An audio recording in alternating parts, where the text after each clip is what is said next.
లందాలు చూపిస్తామని చెప్పేసి ఏం చేయబోతున్నారు మీరు తెలంగాణ రాష్ట్రాన్ని?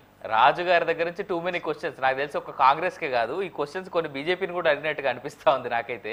శ్రీనివాస్ గారు, సో నేను నా రిక్వెస్ట్ ఏంటంటే అండి, నాకు ఇంకొక ఛానల్, నేను ఏదో వెళ్ళిపోయినా అని మీరు మళ్ళీ ప్రాపగండా చేయొద్దు. ప్రాపగండా చేయొద్దు. ఇంకో ఛానల్ పోవటం అంటే అది బాగలేదు. మరి ఇష్టం చెప్పాలి కదా. ఖచ్చితంగా వింటా మీది, నేను ఖచ్చితంగా వింటా. నేను అన్నిట్లో కూడా సమాధానం చెప్పడానికి సిద్ధంగా ఉన్నా సార్. ఆమె డాక్టరేట్, నేనేదో ఊరికి ఆశామాసిగా చెప్పడం లేదు. అందరూ వెల్ క్వాలిఫైడ్ ఇక్కడ ఉన్నారు కానీ 100,000,000 క్వశ్చన్లు ఉన్నాయి. తెలంగాణ రాష్ట్ర ఆర్థిక పరిస్థితి పర్ క్యాపిటల్ అప్పుడు ఇన్కమ్ ఎంత ఉండే, ఈరోజు జిఎస్డిపి ఎంత ఉండే, ఇన్ని పెంచిన పర్ఫార్మెన్స్ అయితే రాష్ట్రంలో ఆర్థిక వనరులు పెరగాలి, ఇన్కమ్ పెరగాలి, పెరగకుండా తీసుకోపోతున్నావు రాష్ట్రానికి అనేది ఇంపార్టెంట్. రైట్ రైట్ రాజు గారు, లెట్ ద అదర్ స్పీక్. ఒకసారి శ్రీనివాస్ గారు, అదే విధంగా ఎన్నో మన వినోద్ గారి సమాధానం వినేటువంటి టైం ఇది. ఒకసారి శ్రీనివాస్ గారి దగ్గరికి వెళ్దాం. శ్రీనివాస్ గారు, రాజు గారు క్లియర్ గా ఒక కాంగ్రెస్ పార్టీనే కాదు, ఆయన అడిగినటువంటి క్వశ్చన్స్ కొన్ని ఇటు బీజేపీ పార్టీని కూడా అడిగినట్టుగా అనిపిస్తా ఉంది నా వరకు, నాకైతే. అవినాష్ గారు, ఇప్పుడు బీఆర్ఎస్ వాళ్ళు 10 సంవత్సరాల కాలం పాటు యొక్క రాష్ట్రాన్ని ఏ స్థితికి తీసుకెళ్లారో మనకు అందరు కూడా తెలుసు. ఇవాళ వాళ్ళు నీతులు మాట్లాడతారండి. ఇవాళ వాళ్ళు కాంగ్రెస్ చేసినటువంటి ప్రామిసెస్ గురించి, మేనిఫెస్టో గురించి చేయలేదని చెప్పేసి మరీ ఒత్తి మాట్లాడుతున్నారు కదా. మరి మీ అంతకన్నా ఎక్కువనే ఉన్నాయి కదా. బీఆర్ఎస్ పార్టీ, కాంగ్రెస్ పార్టీ రెండు పార్టీలు ఒకటే బీజేపీ భావిస్తున్నాయి, ప్రజలు కూడా అనుకుంటున్నట్టునే. వాస్తవంగా కూడా ఎన్ని మేనిఫెస్టో, ఎన్ని ప్రామిసెస్ సార్. రాష్ట్రం అంతా ఏ కోశాను కూడా గరీబోలు ఇల్లు ఉండద్దు, ఆ కుటుంబం ఉండద్దు, ఆ రకంగా చేర్చి పెడతా అని చెప్పినారే. వరంగల్ పోతే వరంగల్ మొత్తం కూడా సుందరవనం చేస్తా, గరీబులకు అందరు కూడా ఇల్లు కట్టిస్తా అన్న వరదలైతే.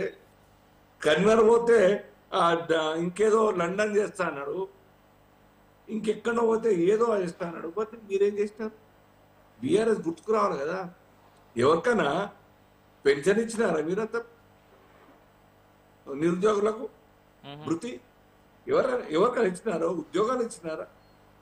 అరే మీ వ్యవస్థ మొత్తం కూడా బీఆర్ఎస్ ఇవాళ మాట్లాడడం ఏంటంటే మీకు గుర్తుకు రావాలి.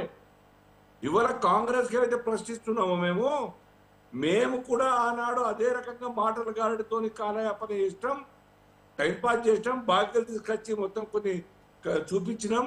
ఇది మంచిది కాదు, ఈ బాకీల యొక్క ఊబిలో కూరుకపోతే లేవడం కష్టం. దీని ప్రభావం రాబోయే తరాలకు, రాబోయే పాలకులకు, రాబోయే ఒక యంగ్ జనరేషన్ మీద భారం పడుతుంది అనే విషయం సోయలేదా బీఆర్ఎస్ కు?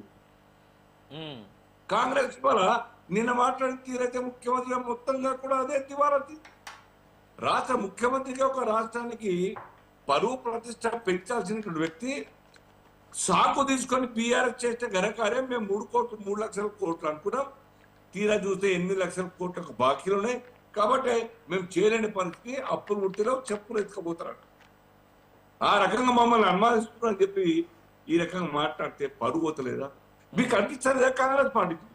ఇప్పటికైనా ఎంటైర్ కాంగ్రెస్ టీం బయటికి రండి, ప్రజల ముందర వైట్ పేపర్ రిలీజ్ చేస్తూ మాకు తప్పైంది, ఈ యొక్క ప్రామిసెస్ మేము ఇవ్వలేము, కష్టకాలం ఉన్నాయి, ఆర్థికంగా మేము ఏ కోశాన్ని కూడా ఫేస్ చేయలేము కష్టాన్ని, కాబట్టి మమ్మల్ని మాఫీ చేయండి, ఆ మేనిఫెస్టో రద్దు చేస్తున్నాం, ఉన్న కాడికి జీతాలు ఇవ్వడానికి, ఉన్న కాడికి మినిమం ఎక్స్పెన్సెస్ మీట్ కానికి మాత్రమే ఉన్నాయి 18,500 కోట్లు అని చెప్పి ముందుకు రండి.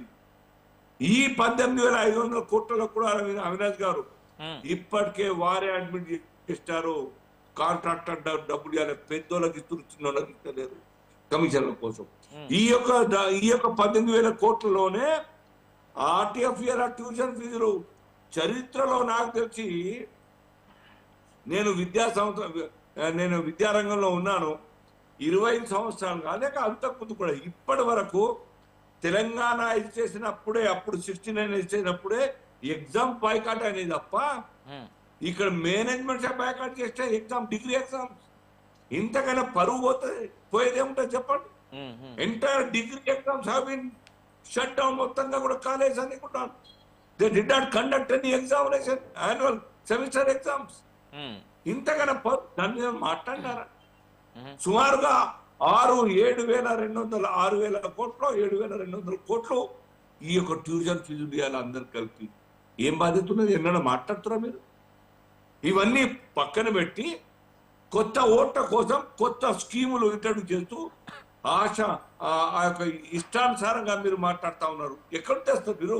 ఒక ఇళ్ళని కట్టారా 1.5 సార్లు? ఇప్పుడు సింగిల్ ఇల్లు you could not build single house గరీబుల కోసం మీరు మాట్లాడతారా? కాంగ్రెస్ పార్టీ ఇద్దరు కూడా, 2 పార్టీలు కూడా ఈ రాష్ట్రాన్ని మొత్తం కూడా న్యాయవంచన చేసి మోసం చేసిన సంగతి ఇవాళ ముఖ్యమంత్రి గారు మాట్లాడిన తీరు అర్థమవుతా ఉంది. ఒప్పుకోవాలా, క్షమాపణ కోరాలి తప్పైందని చెప్పేసి.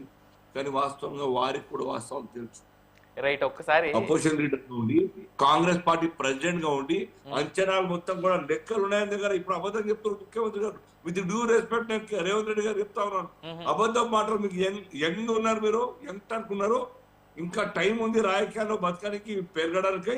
మీరు ఇంత చీప్ గా అబద్ధాలు చెప్తూ మాటలు మార్చకండి.